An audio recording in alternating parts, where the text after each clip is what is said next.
हमारा third chapter चल रहा था first order non linear partial differential equation. उसका हमारा लास्ट टॉपिक रहता है जैकोबीज मेथड। देखो जैसे हमारा चारपिट्स मेथड था, चारपिट्स मेथड भी पार्शियल डिफरेंशियल इक्वेशंस का सॉल्यूशन फाइंड करने के लिए यूज़ होता था। उसी तरह से जैकोबीज मेथड भी पार्शियल डिफरेंशियल इक्वेशन का सॉल्यूशन फाइंड करने के लिए यूज़ होता है। बट हम जो चारपिट्स मेथड है उसको हम उन्हीं इक्वेशन पर अप्लाई कर सकते हैं जिस इक्वेशन में दो इंडिपेंडेंट वेरिएबल हों। बट अगर तीन या तीन से ज़्यादा इंडिपेंडेंट वेरिएबल आ जाएं किसी इक्वेशन में तो हम वहाँ पे अप्लाई करेंगे जैकोबीज मेथड। देखो it is use to solve partial differential equations having three or more independent variable, यानी कि जिसके अंदर तीन या तीन से ज़्यादा इंडिपेंडेंट वेरिएबल्स हों जिस इक्वेशन में, तो वहाँ पर हम किस मेथड का यूज़ करेंगे, जैकोबीज मेथड का। Let a partial differential equation having three independent variables x1, x2 and x3 as हम ऐसी इक्वेशन लेते हैं जिसके अंदर तीन इंडिपेंडेंट वेरिएबल्स हों x1, x2 और x3 and p1, p2, p3 क्या है हमारे पास, p1 है करली z और करली x1 यानी कि partial derivative of z with respect to x1 and p2 क्या है partial derivative of z with respect to x2 and p3 is partial derivative of z with respect to x3। तो यहाँ पर जो z है वो क्या रहेगा हमारा dependent variable and x1, x2 and x3 independent variable. तो z है वो किसका फंक्शन है, x1, x2 और x3 का। तो जब हम इसका डिफ्रेंशिएशन करेंगे तो z का dz, देन जो z है वो पार्शियली डिपेंडेंट है x1, x2 और x3 पे। तो पहले x1 का पहले z का पार्शियल डेरिवेटिव होगा with respect to x1, then curl z over curl x1, then x1 का dx1 प्लस सेम x2 का curl z over curl x2 with then इसका टोटल डेरिवेटिव dx2 सेम इसी तरह से x3 का। तो यहाँ पे क्या जाएगा, हमने curl z over curl x1 को हमने किससे डिनोट किया है, p1 से, इस तरह से इसको p2 से एंड इसको p3 से। तो यहाँ इनकी वैल्यूज़ रख देंगे, dz is equal to p1 dx1 plus p2 dx2 plus p3 dx3, equation number 1। तो हमें यहाँ पर p1, p2 और p3 की वैल्यू फाइंड करनी होगी। देन अगर हमारे पास p1, p2 और p3 की वैल्यू आ जाए तो हम उसको इस इक्वेशन के अंदर पुट कर देंगे, इसको इंटीग्रेट कर देंगे और हमारे पास सॉल्यूशन फाइंड हो जाएगा। तो जैकोबीज मेथड का जो मेन मोटिव है वो हमारा क्या रहेगा, इन p1, p2 और p3 की वैल्यू फाइंड करना। वो किस तरह से करेंगे, solve the now getting the value of p1, p2, p3 we require two additional relation। हमें इसके लिए दो रिलेशंस की रिक्वायरमेंट और है क्योंकि हमारे पास तीन अननोन्स हैं p1, p2 और p3 और हमारे पास इक्वेशन कितनी है, सिर्फ एक। तो जब हमारे पास तीन अननोन होते हैं तो हमें मिनिमम तीन इक्वेशंस की रिक्वायरमेंट होती है। एक इक्वेशन हमारे पास है और दो इक्वेशन हमें चाहिए। तो इन दो इक्वेशंस को निकालने के लिए हम किसका यूज़ करेंगे, जैकोबीज मेथड का। तो अगर हमारे पास ये दो इक्वेशन आ जाए तो हम तीनों इक्वेशन का यूज़ करके इन तीनों की वैल्यू फाइंड कर लेंगे। To find this two equation we use Jacobi's method. तो इन दो इक्वेशंस को निकालने के लिए हम किसका यूज़ करते हैं, जैकोबीज मेथड का। तो देखो इसका वर्किंग रूल क्या रहेगा, किसी भी पार्शियल डिफरेंशियल इक्वेशन को सॉल्व करने के लिए जिसके अंदर तीन या तीन से ज़्यादा इंडिपेंडेंट वेरिएबल हों, तो let the given equation with three independent variable. हमने तीन इंडिपेंडेंट वेरिएबल की इक्वेशन मान ली, उसको इक्वेशन नंबर 1 नाम दिया। देन कंसिडर करेंगे Jacobi auxiliary equation. Jacobi auxiliary equation ये आपको याद रखनी पड़ेगी। dx1 किस तरह से याद रखेंगे इसको, dx1 dp1, then dx2 dp2, then dx3 and dp3। Then dx1 के नीचे क्या आएगा, minus of F of p1, dp1 के नीचे F of x1, then minus F of p2, F of x2 minus F of p3 and F of x। Alternate sign चलेंगे, minus plus minus plus minus और plus. Then auxiliary equation बना ली। Then इसके अंदर हमारे पास क्या है, पार्शियल डेरिवेटिव्स हैं विद रिस्पेक्ट टू p1 इस इक्वेशन 1 का। ठीक है, यहाँ से हम ये सारे पार्शियल डेरिवेटिव्स की वैल्यू निकाल लेंगे, F of p1, F of x1 इन सब की। देन इस इक्वेशन के अंदर पुट कर देंगे। यहाँ से हम इनकी वैल्यू निकाल के देन ऑक्सिलरी इक्वेशन में पुट करेंगे। Then solve this equation to obtain additional equation, इसको हम सोल्व करेंगे। यानी कि मान लो अगर हमारे पास ये दो फ्रैक्शन इस तरह के आ रहे हैं जिनको हम इजीली सोल्व कर सकते हैं, और इन दो इक्वेशन से हमें ऐसी इक्वेशन बनानी है कि जिसके अंदर P1 या P2 या P3 इन्वॉल्व हो, उसको x1 x2 x3 के टर्म्स में निकालना है। तो इन इक्वेशन को सोल्व करेंगे, दो इक्वेशंस आ जाएंगे हमारे पास। एक इक्वेशन दो फ्रैक्शन लेके, देन और दो फ्रैक्शन लेके हम एक और इक्वेशन बना लेंगे। देन हमारे पास तीन इक्वेशन आ जाएंगी, इन तीनों को सोल्व करेंगे, P1 P2 P3 की वैल्यू निकालेंगे। देन उस इक्वेशन में जो हमारी ये वाली इक्वेशन थी यहाँ पुट कर देंगे। तो देखो हमें P1 P2 P3 की वैल्यू निकालने के लिए हमें पहले इन दो इक्वेशन को वेरीफाई करना होगा। किस तरह से वेरीफाई करेंगे इस रिलेशन को? इसको हमने नाम दे दिया, जो हमारे पास ये इक्वेशन आएगी F1, इसको F2, ठीक है। देन हमें क्या निकालना है इस इक्वेशन का curl F of curl x1, यानी कि हम यहाँ पे R से डिनोट करेंगे। इसको पहले समेशन फॉर्म में लिखा है R 1 से 3 तक, curl F1 over curl XR, curl F2 over curl PR minus curl F1 curl PR curl F2 curl XR is equal to 0। यानी कि अगर इन सब का सम 0 आ जाता है तो हमारी ये इक्वेशन वेरीफाई हो जाएंगी एंड देन हम इनको यूज़ कर सकते हैं। तो देखो किस तरह से कर्ल F1 F2, इसी तरह से सब जगह ये लिखेंगे F1 F2, then curl of x1 curl of P1, यानी कि जो हमारी F1 यानी कि ये वाले जो इक्वेशन है इसका partial derivative of this equation with respect to x1, then partial derivative of F2 equation with respect to P1, then partial derivative of F1 is this equation with respect to P1, then partial derivative of 3 with respect to x1, plus इसी तरह से यहाँ पे x2 P2 and यहाँ पे x3 और P3। अगर इन सब का सम हमारा 0 आ जाता है तो ये एक वेरीफाई हो जाएंगी। Then if equation number 4 is satisfied then solve equation 1 2 and 3 for P1 P2 P3 in terms of x1 x2 x3। Then P1 P2 P3 की वैल्यू निकाल के हम इस इक्वेशन के अंदर पुट कर देंगे, उसको इंटीग्रेट कर देंगे, देन हमें कंप्लीट सॉल्यूशन मिल जाएगा। देखो इसके ऊपर बेस्ड क्वेश्चन हमारा फर्स्ट सम है P3 x3 into P1 plus P2 plus x1 plus x2 is equal to 0। इसको इक्वेशन नंबर 1 नाम दे देंगे, सॉरी इसको किस तरह डिनोट करेंगे x1 x2 x3 P1 P2 and P3 is equal to ये equation P3 x3 into P1 plus P2 plus x1 plus x2 is equal to 0। हमने इस इक्वेशन से पार्शियल डेरिवेटिव्स की वैल्यू निकाल ली, f of x1 f of x2 f of x3। इसी तरह से P1 P2 P3 के विद रिस्पेक्ट टू निकाल लिया हमने। देन इनको जैकोबीज ऑक्सिलरी इक्वेशन के अंदर पुट कर दिया। देन देखो हमें ऐसे पेयर्स उठाने हैं, ऐसे फ्रैक्शन लेने हैं जिनको हम इजीली इंटीग्रेट करके P1 P2 P3 में इक्वेशन बना सकें। देखो टेक, अगर हम ये और ये वाला फ्रैक्शन इनको हम इजीली इंटीग्रेट भी कर सकते हैं और इसके अंदर P1 और P2 भी इन्वॉल्व हैं। Take second and fourth fraction,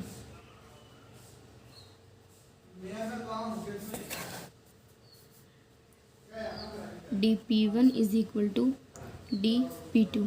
जब हम इनको इंटीग्रेट करेंगे तो क्या आ जाएगा P1 is equal to P2 plus A, यानी कि P1 minus P2 is equal to A। अब हमें दो और फ्रैक्शन उठाने हैं। देखो अगर हम ये लास्ट 2 फ्रैक्शन उठाएं यानी कि dx3 over minus x3 P1 plus P2, यानी कि P1 प्लस P2 से कैंसिल आउट हो जाएंगे और इसके अंदर P3 इन्वॉल्व है। Take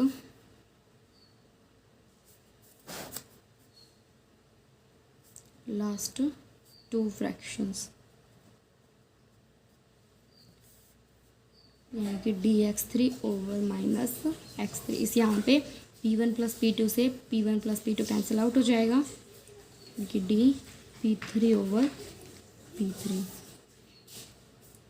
dx3/x3 plus dP3/P3 is equal to 0। Then इसको इंटीग्रेट कर देंगे, इनकी log of x3 plus log of P3 is equal to, यहाँ पे A1 लिखेंगे हम, and this is log of A2, यानी कि x3 P3 is equal to A2। यहाँ से P3 की वैल्यू आ जाएगी A2 डिवाइड बाई x3। हमारे पास P3 की वैल्यू आ गई, एंड हमें अब P1 और P2 की वैल्यू निकालनी है यहाँ से। उसके लिए हमें इन दो इक्वेशंस को वेरीफाई करना होगा। अगर वो इस कंडीशन को सेटिस्फाई करते हैं तो हम इनको यूज़ कर सकते हैं। तो वो क्या थे कंडीशन, F1 F2, यानी कि इसको हम नाम देंगे F1 x1 x2 x3 P1 P2 and P3। इसको इक्वेशन नंबर 2, एंड इस इक्वेशन को नाम देंगे let F2।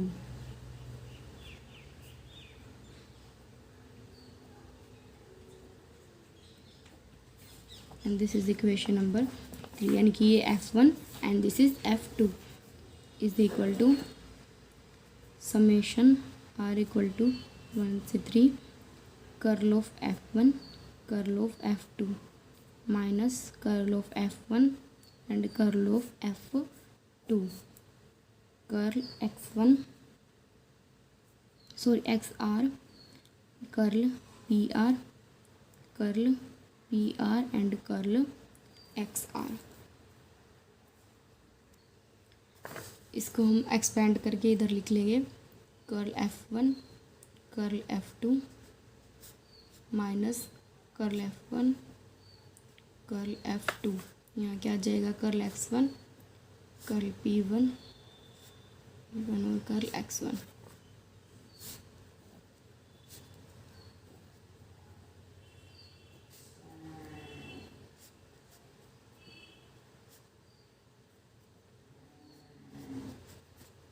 Curl x2 curl P2 and curl x2। देखो यहाँ पर इनकी वैल्यूज़ रखेंगे। Partial derivative of F1 with respect to x1। तो F1 वाली इक्वेशन हमारी ये थी, इसका x1 के with respect to partial derivative, यहाँ पर x1 की टर्म नहीं है तो 0 आ जाएगा, यहाँ पे लिख देंगे 0। Then partial derivative of F2 with respect to P1, ये है हमारी F2 वाली रिलेशन। इसके अंदर हमें partial derivative of F2 with respect to P1, तो यहाँ पे P1 की कोई भी टर्म नहीं है तो इसका भी 0 आ जाएगा, minus partial derivative of F1 with respect to P1।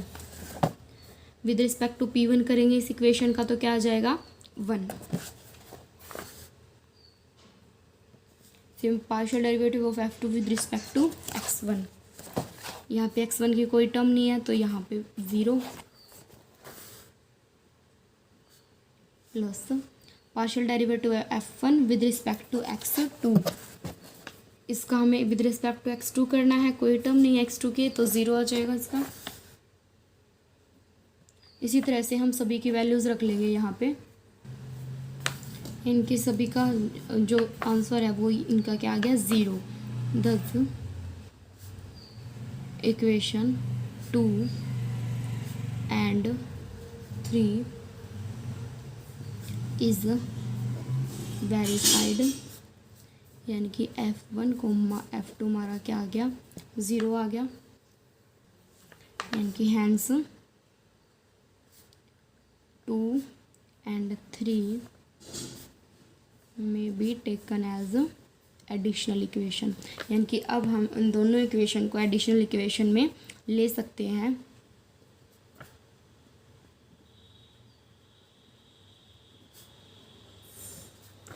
तो हम इन तीनों को यूज़ कर सकते हैं। अब हमारा क्या आई थी, P3 की value A2 divide by x3, then इसको पुट कर देंगे इन इक्वेशन 1 में। तो इक्वेशन 1 क्या थी हमारी, P3 X3 की जगह A2 divide by X3 then into X3 into P1 plus P2 plus X1 plus X2 is equal to 0। Then X3 से X3 कैंसिल आउट हो जाएगा, A2 into P1 plus P2 plus X1 plus X2 is equal to 0। Then P1 plus P2 की value क्या आ जाएगी हमारे पास, minus X1 plus X2 divide by A2। इस इक्वेशन को नाम देते हैं equation number 4। Then equation number 2 क्या थी, P1 minus P2 is equal to A1 and equation number 4 is P1 plus P2 is equal to minus of X1 plus X2 divide by A2। इन दोनों को add करेंगे, add 2 and 4 add करेंगे तो P2 से P2 cancel out हो जाएगा, then 2P1 and A1 minus X1 plus X2 divide by A2। तो हमारी P1 की वैल्यू आ गई A1 by 2 minus X1 plus X2 divide by 2 into A2। इसी तरह से हम P2 की वैल्यू निकालेंगे, सब्ट्रैक्ट कर देंगे 2 फ्रॉम 4, यानी कि 2 में से 4 को सब्ट्रैक्ट करेंगे तो हमारे पास क्या आ जाएगा, P1 से P1 कैंसिल हो जाएगा और P2 ऐड हो जाएंगे, यानी कि 2P1 is equal 2P2 is equal to minus of X1 plus X2 divide by A2 and minus of A1।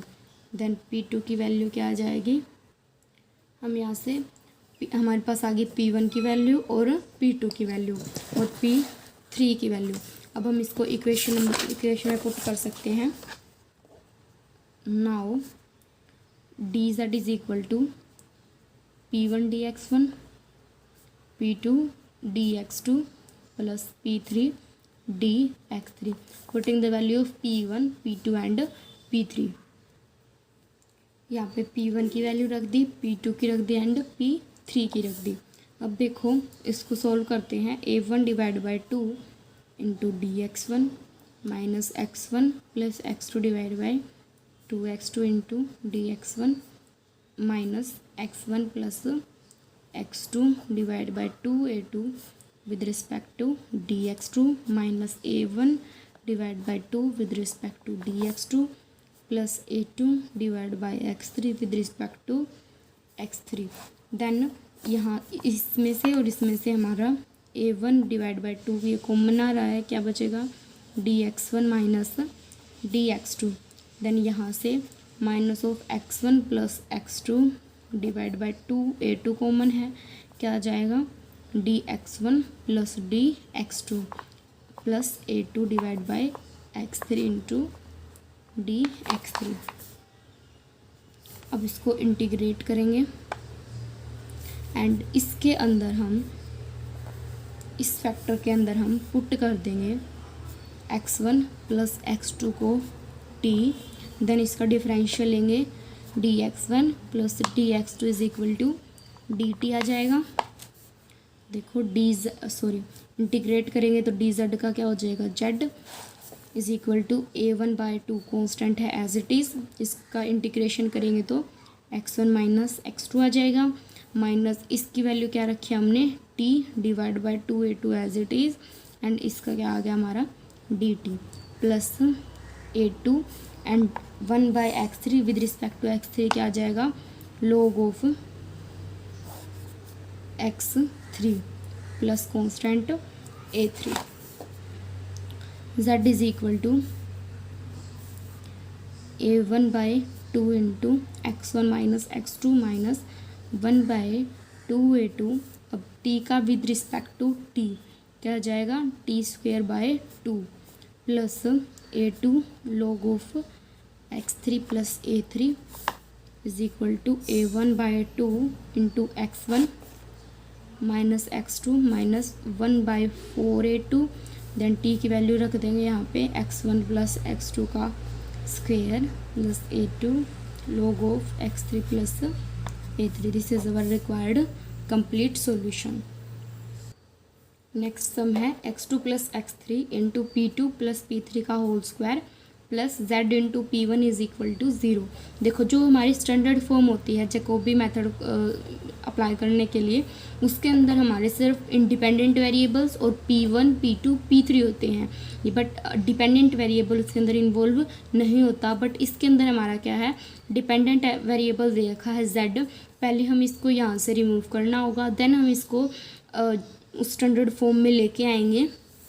तो देखो इसके लिए हमें क्या करना होगा, इस इक्वेशन को z स्क्वेयर से डिवाइड करा देते हैं through out, dividing by z square. ठीक है, z स्क्वेयर से डिवाइड कराएंगे तो x2 प्लस x3 ये as it is, then 1 by z into p2 को हम क्या लिख सकते हैं, curl z over curl x2 plus 1 by z then curl z over curl x3 square plus हमने इसको भी z स्क्वेयर से मल्टीप्लाई कराया तो एक z से एक z कैंसिल हो जाएगा. 1 बाई z इंटू p1 क्या होता है, partial derivative z with respect to x1 is equal to 0. Then हम इसके अंदर पुट करेंगे कर्ल z ओवर या फिर डी जेड ओवर z को d of capital Z. Then इसको जब हम इंटीग्रेट कर देंगे तो कैपिटल Z की वैल्यू क्या आ जाएगी हमारी, log ऑफ स्मॉल z. तो इसके अंदर पुट करेंगे यानी कि कर्ल Z ओवर